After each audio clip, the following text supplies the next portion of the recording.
What is going on, Gridiron fans? I am the Gridiron Guy, and this is my mock draft madness. Okay, so if you haven't been here before, make sure you subscribe. Click that subscribe button. Doesn't cost a dime. Also, this is the Draft Network's draft machine, so don't beat me up over the draft. Also, the draft order will change. Most likely 1 through 19? 1 through 18 should already be locked. Everything else after that will change at some point for some reason as playoff teams start to lose. Alright. So I'm not going to do any trades in this draft.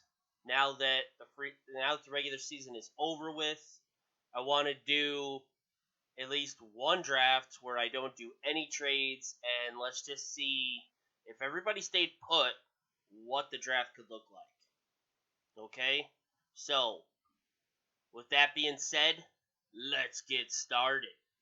Alright.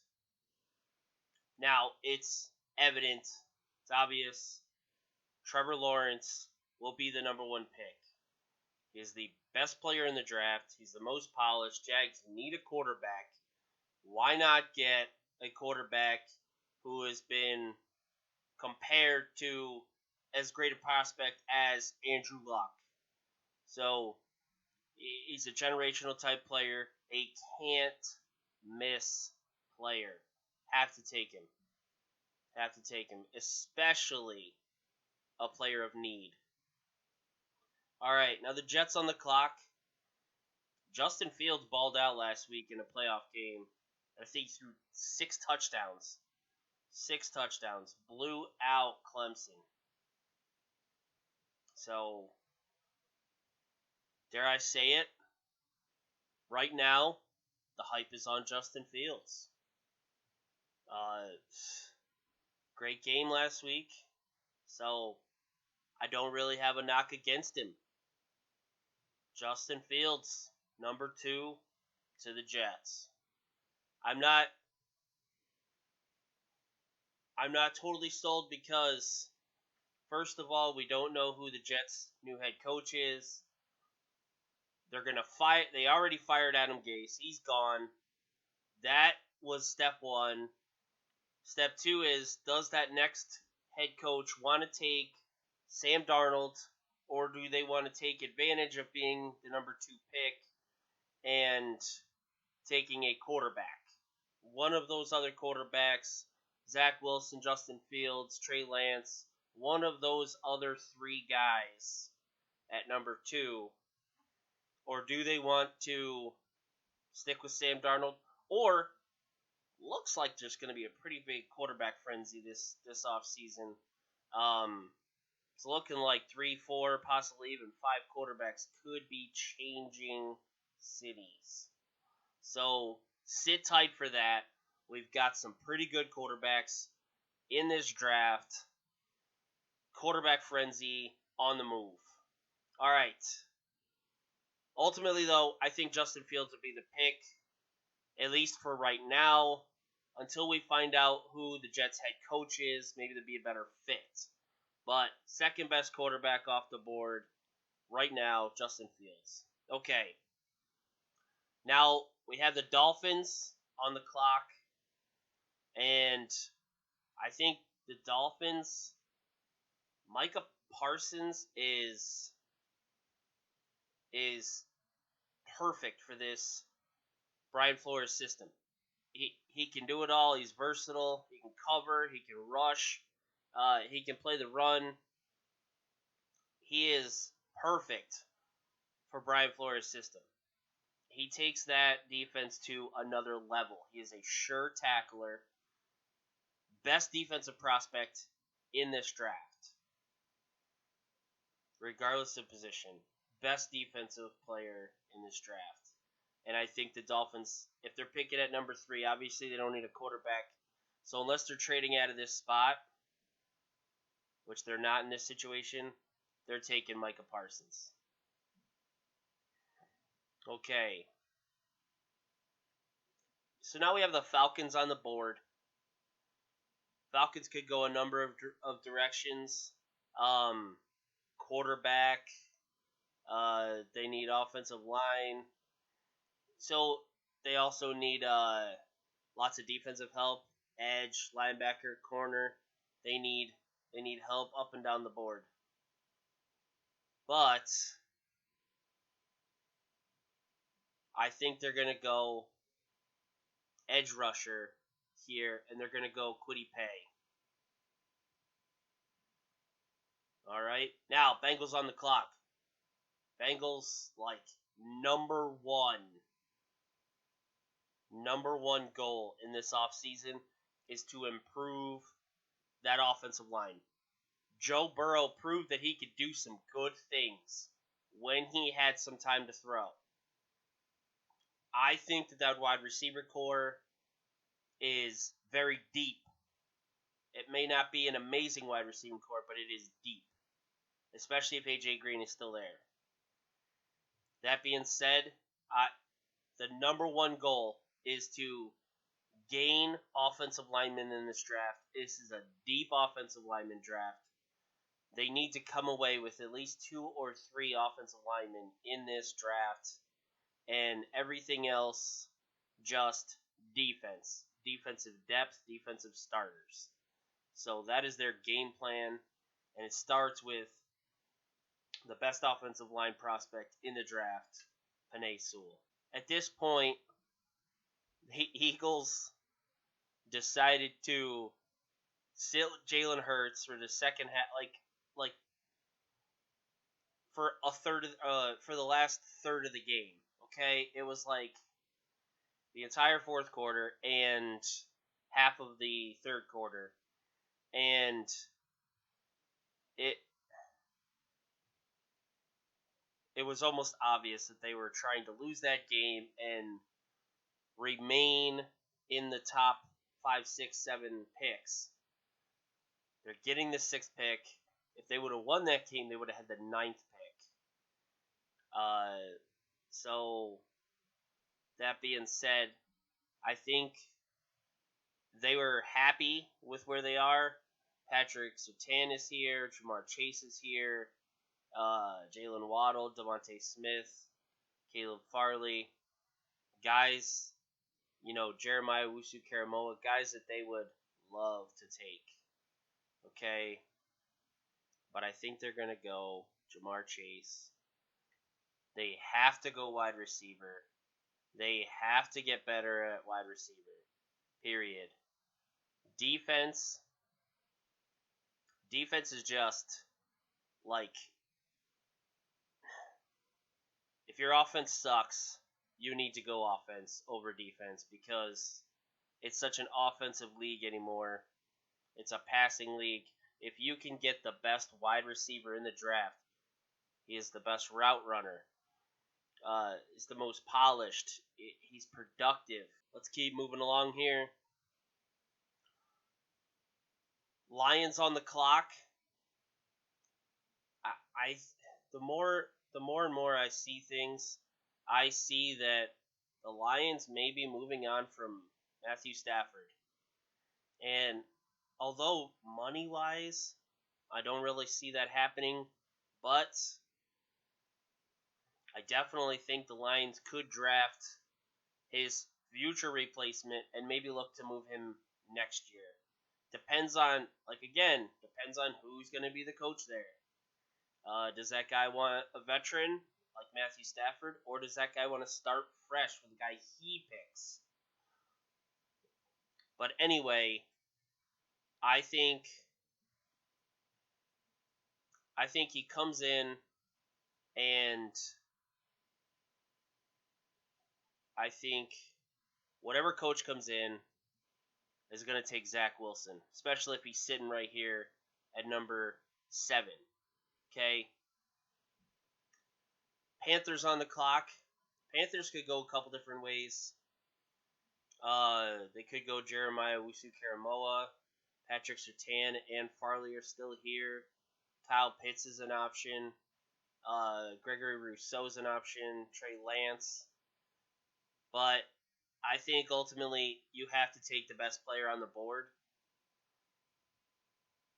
on defense. Best player on the board on defense. Let me say that. Because Jalen Waddle and Devontae Smith and Kyle Pitts are really good. But you have a chance to take Patrick Surtain at number 8. Instantly makes your defense better. And especially some of the defenses or some of the offenses you have to face in that division. You know, the Saints offense, the Bucks offense, the Falcons offense. Even though Falcons aren't that great of a team, they have a great offense. Great wide receiving core. If you can bring in a guy like Patrick Surtain at number 8, you got to do it. All right. Broncos on the clock. Broncos are in a good position here to take kind of whatever they want. I keep hearing that the Broncos are going to be looking for a quarterback. I don't know if they're ready to move on from Drew Lock. Drew Lock's been injured. His offensive line has sucked. Now that he has the weapons, his offensive line has still not been that great. If they could really just get him some offensive linemen, throw some offensive linemen yet again at this draft. Apparently John Elway, sat behind an offensive line his whole life but doesn't know what a good one looks like. Just saying. But anyway, I don't think they go quarterback here. I think they like Drew Lock. So I think they go, Von Miller's getting old. I think they go with a guy like Gregory Rousseau. They move on, maybe they move on from Von Miller, or maybe they use him in strictly passing downs. Maybe they just use him as a specialist towards the end of the game when they're ahead or whatever. Not that they're going to be ahead much. That team is still young and growing. But they do need some youth on defense, especially at edge rusher. All right, Cowboys on the clock. Normally, the Cowboys need to trade out. They need to trade out of this spot because the Cowboys need to try to save a little bit of money with some of their draft picks. Also, they need to pick up draft picks because, like I said, they don't have a lot of money. They're not going to have a lot of money. They're going to be up against the cap. Anyway, Cowboys have to go cornerback, and it has to be Caleb Farley. He's big. He's physical.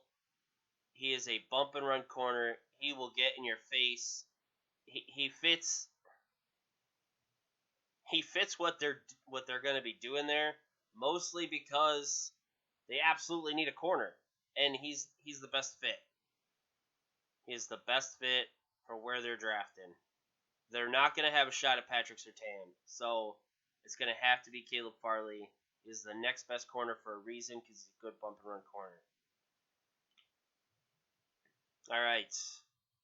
The New York Football Giants on the clock. Now, the Giants can go a couple different ways. I think they have actually kind of fixed their offensive line finally. Maybe they draft another guy or two for depth, or maybe even bring somebody in free agency for depth. But all in all, I think they have fixed most of their offensive line issues. So offensive line is probably not a need here. Quarterback's not a need, but they do need some juice on that offense. And I think they go Devontae Smith. They bring in a guy like Devontae Smith. He is just going to add to that wide receiving core. Probably move on from Golden Tate. Still going to have Slayton there. You're still going to have pretty good receivers, but Devontae Smith will add to that wide receiving core and that offense as a whole. Get Daniel Jones another target to throw to. All right. We got the 49ers on the board. And I just think they go Trey Lance. I can't see why they wouldn't. I mean, Trey Lance takes care of the football. He gives them some options with all those running backs they have there. They have like 3, 4, 5, 6 running backs, whatever. They just line up a different guy every play. And, the Shanahans have proven that, hey, we don't need a bell cow back. They've proven that for the last 25 years. Even with, his dad doing the same thing with the Broncos.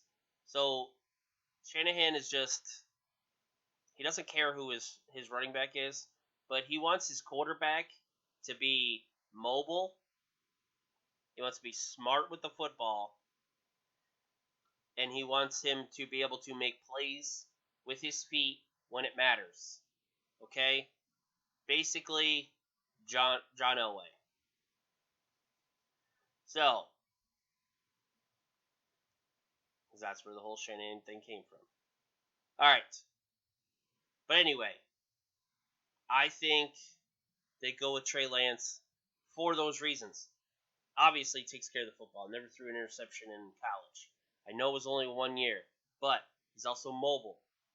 They could put some wrinkles in where they do some, option type stuff, some RPOs. It just makes that offense more dynamic and more dangerous. Plugging a guy in like Justin Fields or Trey Lance. Trey Lance is the pick at number 12. All right. Chargers, I would have them trade down here, but with them they need offensive line, okay? They also have a good young stud quarterback, but they need to do a better job at keeping him upright. Am I right? So, Christian Dursaw is going to be the pick here. Christian Dursaw is tall. He's a good pass protector, and he's gonna give you. You're not gonna have to worry about him being on an island with an edge rusher. He can shut it down. All right, so let's move on to the Vikings. Vikings, although there are some, J.C. Horn, they could go Rashawn Slater, Jalen Mayfield, just the players of need here. But they got Justin Jefferson last year. Why not pair him with another SEC wide receiver in Jalen Waddle? Jalen Waddle can play inside or outside. So, while Adam Thielen is kind of sliding out of the picture, maybe even Jalen Waddle comes in and they do 3 wide receivers and put Justin Jefferson and Waddle on the outside, put Thielen in the slot. It's whatever they want to do, it gives the Vikings options. And they will have a hell of a lot of speed on that wide receiving core. Okay, now with the Patriots on the board, I think it's obvious. Kyle Pitts. They miss out on one of these top quarterbacks, but as we go through the offseason process, maybe they pick up one of these quarterbacks, one of these veteran quarterbacks, or one of these young free agents that get, knocked out of their city. All right. So moving forward, Cardinals. I think the Cardinals go J.C. Horn, cornerback. Now, they have Budda Baker. They have Isaiah Simmons. They have Byron Murphy. They have Patrick P. I think you take Patrick P., you move him to free safety, you bring in J.C. Horn, put him on the outside with Byron Murphy, and you have Budda Baker and you have Patrick P. in the backfield, in the deep backfield there, and then you move Isaiah Simmons to safety or to linebacker, and I think that's your best move going forward. Okay, so now Raiders on the clock. The Raiders could go a number of different ways here. They could go Jeremiah Wusu-Karamoa. They could take one of these tackles. Actually, Jalen Mayfield could probably bump in and play guard. Got Elijah Vera Tucker. A couple different players.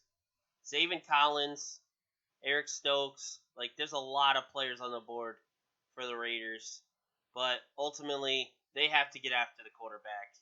And Joseph Asaya, it has to be another edge rusher. It has to be.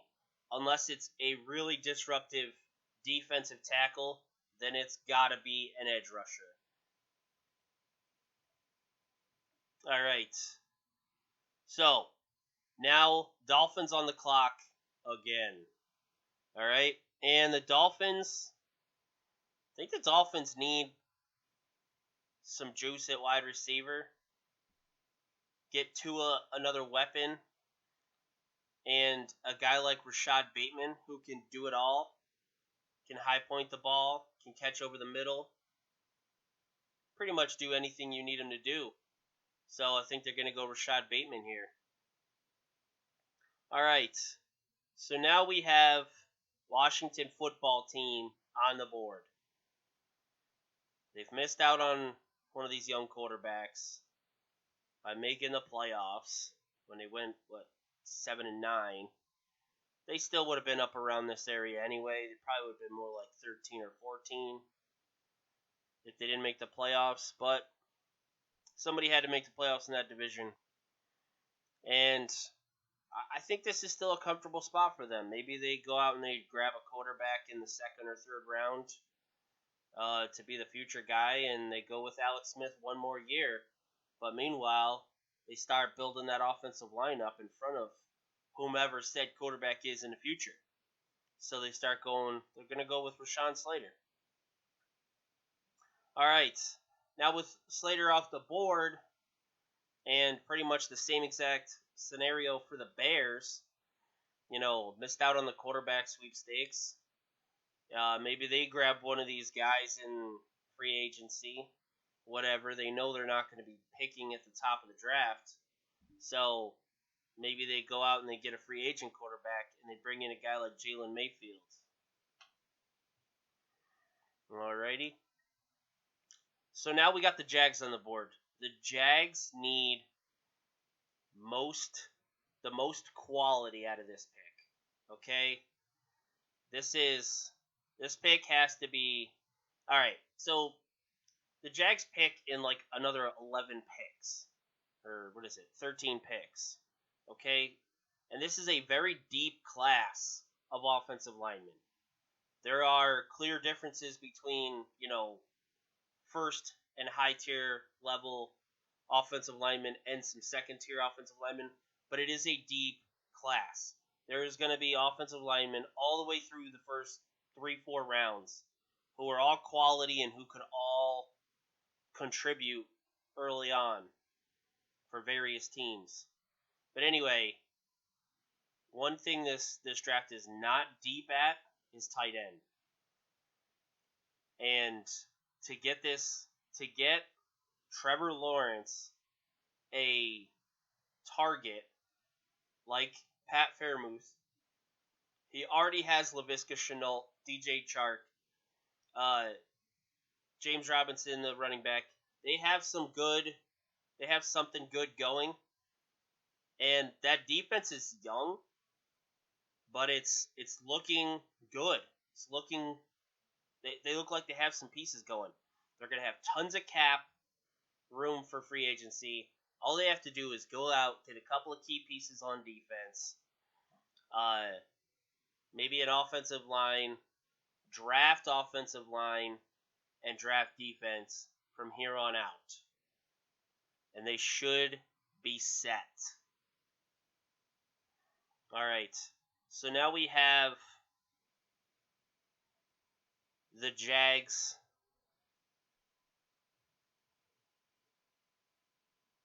All right. So we have the Colts on the board. And T.Y. Hilton has either said he will probably not return or he might retire. I don't think T.Y. Hilton is going to be a Colt after this year. I think he moves on somewhere, somehow. With that being said, Michael Pittman Jr., Paris Campbell, they have taken some wide receivers in the last couple of years, probably anticipating T.Y. Hilton leaving them. But I think if they do it one more time, they're going to be in good shape. Take Terrace Marshall.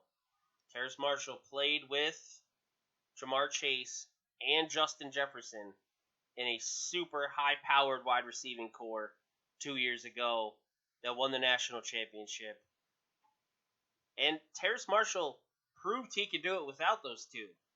He came back this year, played 7 games, and balled out. Had himself a season. So now we have the Browns on the clock, and I think the Browns get a guy opposite Denzel Ward and get a guy like Eric Stokes. All right, so now we got the Titans on the board, and I gotta be honest, there's not much here for the Titans. But there is a guy that they could use day one, and that is Jay Tufele, USC. He's dominant in the middle.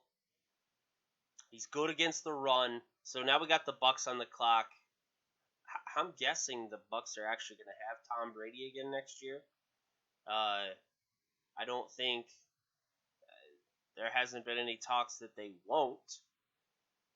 So I think they go with a guy like Travis Etienne. I think he fits in their system. You put him next to Ronald Jones. You don't need all those other backs, LaShawn McCoy, and you don't need all those other guys. Travis Etienne and Ronald Jones, and you go forward with those two. All right. So now Ravens on the clock, and it's been pretty evident that the Ravens have struggled a little bit up front this year. They figured it out the last couple weeks, but obviously losing Yonda has affected them at least somewhat. So I think they need to go with a first-round guy like Elijah Vera Tucker.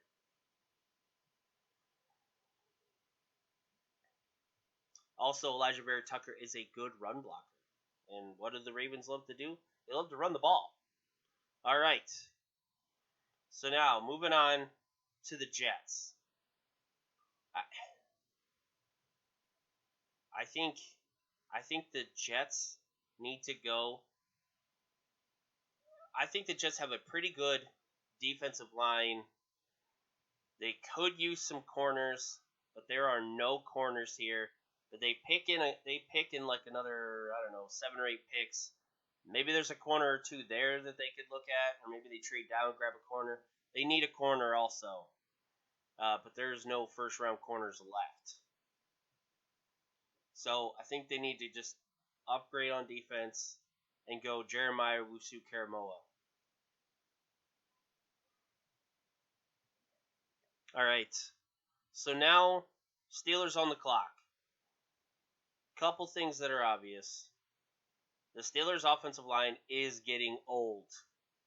So they are going to need to grab some depth pieces for that offensive line in this draft.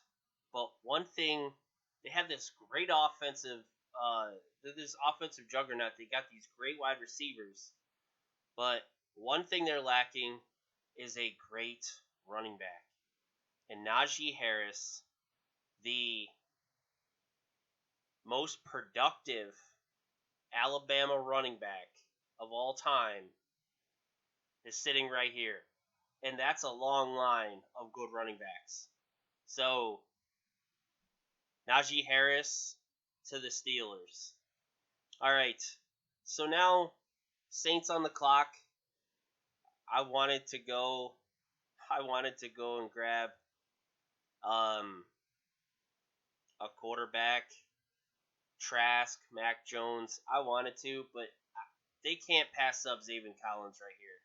They just can't. He has a tackling machine. He's going to keep that defense playing well, keep them good moving forward. They almost have to. And then they just go out and grab one of these quarterbacks later. Okay? They're just going to have to. Maybe they maneuver themselves. Whatever. All right. So now we have the Bills on the clock. Bills on the clock, and I think it's it's pretty easy here. It's got to be Liam Etchenberg, Notre Dame, offensive tackle. I mean, they need some improvement on the offensive line. Have to go Liam Etchenberg. He's one of the best tackles in this draft. Now, the Packers, I am really starting to like where they are because they're going to get one of these late round wide receivers. And they're also going to be able to grab a guy like Terrace Marshall, Kadarius Toney. Down here, you got Chris Olave, Amon-Ra St. Brown, even though he's pretty much everything they already have. They already have a bunch of trees. Rondale Moore isn't a bad option. So, but Kadarius Toney is pushing himself up draft boards, and he came into Florida as a quarterback. He's leaving Florida a pretty productive wide receiver. They've used him to play Wildcat.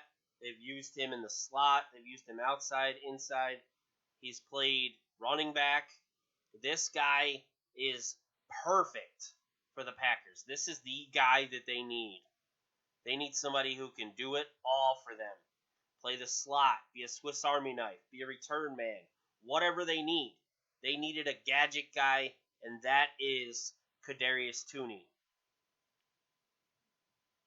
All right, Chiefs. It's going to be easy. There's a lot of offensive linemen here. They could also go Nick Bolton, but I think they're just ultimately grabbing a guy like Creed Humphrey who can play all three spots on the interior offensive line. You're going to find a place for him to play either this year or next. So I think they go Creed Humphrey. So, what did you think, Gridiron fans? Did you enjoy this mock draft? If you did, give me a thumbs up. Also, don't forget to subscribe. I could really use some more subscribers right now. So, can we get the subscriptions up? If you have been here before, you enjoy what I'm doing, can you give me a subscription? Also, I am still working on some Madden content. I'm looking to do that. Also, I want to start doing a team-by-team breakdown, at least ahead of the Combine. I want to start doing a team-by-team breakdown. Free agency starts in, like 8 weeks? So, I want to beat the Combine, and I want to beat free agency to doing some team-by-team breakdowns. And then in the future, when the Combine happens, when free agency happens, we'll start getting a more clear picture of what's really going to happen with some of these teams. All right. That being said, I am the Gridiron Guy, and I am out.